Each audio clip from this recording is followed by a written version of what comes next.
प्रभाग क्रमांक 13 मधील राष्ट्रवादी काँग्रेस पार्टीचे अजित पवार गटाच्या अधिकृत उमेदवार सौ आरती अभिषेक जाधव यांच्या संपर्क कार्यालयाचे माजी आमदार तथा राष्ट्रवादी काँग्रेस पार्टीचे जिल्हाध्यक्ष अरविंद अण्णा चव्हाण यांच्या हस्ते उद्घाटन करण्यात आले। त्यांच्यासोबत जालना शहर प्रमुख शेख मेहमूद तसेच राष्ट्रवादी काँग्रेस पार्टीचे पदाधिकारी यावेळी उद्घाटन प्रसंगी या ठिकाणी उपस्थित होते। हे संपर्क कार्यालय भवानीनगर येथे उघडण्यात आले आहे। यावेळी अरविंद अण्णा चव्हाण यांनी टीका करत त्यांचे जुने मित्रपक्षातील कैलास शेठ गोरंट्याल व अर्जुनभाऊ खोतकर यांच्यातच लोक अडकले होते।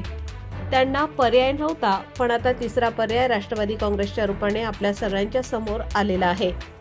आम्ही 8 जागा भाजपाकडे मागितल्या होत्या, पण त्यांनी 2 जागा देण्याचे मान्य केले आणि शेवटी त्याही देण्यास नकार दिला। त्यामुळे नागरिक या प्रवृत्तीचा विरोध करतील असा आम्हाला विश्वास आहे।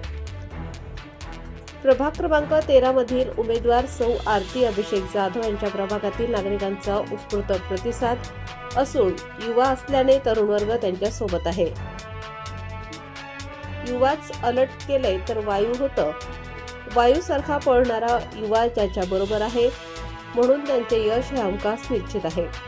त्याचबरोबर आरती अभिषेक जाधव यांचा विजय कोणीही आता रोखू शकणार नाही असे चित्र आम्हाला दिसते, असा विश्वास प्रबंधभूमी महाराष्ट्र न्यूजशी बोलताना यावेळी माजी आमदार तथा राष्ट्रवादी काँग्रेस पार्टीचे जिल्हाध्यक्ष अरविंद अण्णा चव्हाण यांनी व्यक्त केला आहे।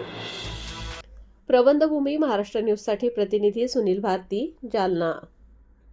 आज प्रभाग क्रमांक 13 मध्ये संपर्क कार्यालयाचं उद्घाटन आपल्या हस्ते झालेलं आहे। काय माहिती सांगताल, कसं प्रतिसाद मिळत आहे आपल्या राष्ट्रवादी? मी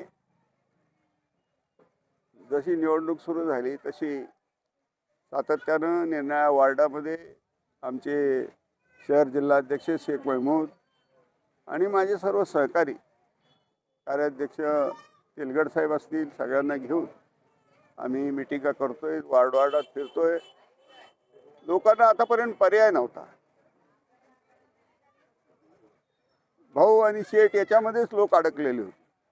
आता पहिल्यांदा तिसरा पर्याय राष्ट्रवादीच्या रूपानं आपल्या सगळ्याच्या समोर आलेला आहे आणि त्यातले त्यात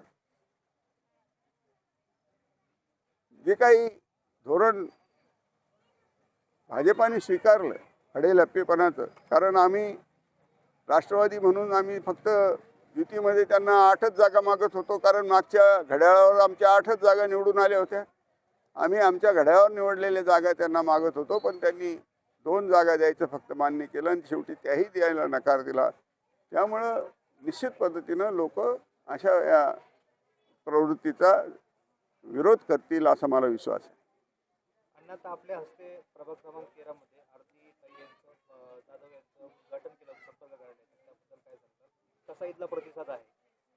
इथला प्रतिसाद आरतीताईच्या विषयीचा जो प्रतिसाद मी पाहिला, कालही मी यांच्या घरी येऊन गेलो, अतिशय फिरलो। सगळीकडून संतोष ढेंगळेंनी सांगितलं की फेसबुकला पोस्ट जरी टाकली तरी प्रचंड प्रतिसाद सोशल मीडियावरती आज या आरती जाधव यांच्या नावावर येतोय, सकारात्मक प्रतिसाद येतोय आणि मलाही जाणवतंय की लोकांमध्ये उत्स्फूर्तता आहे।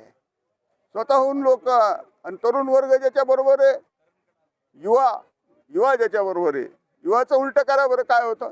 वायू। आणि म्हणून वायूचा सारखा पळणारा युवा ज्यांच्याबरोबर आहे त्याचं यश हे हमखास निश्चित आहे।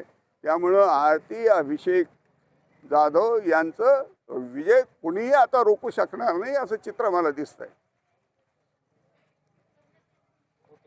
ताज्या व महत्त्वाच्या बातम्या बघण्यासाठी प्ले स्टोअरवर जा, प्रबंधभूमी ॲप डाउनलोड करा व या धावपळीच्या जीवनात अपडेट रहा।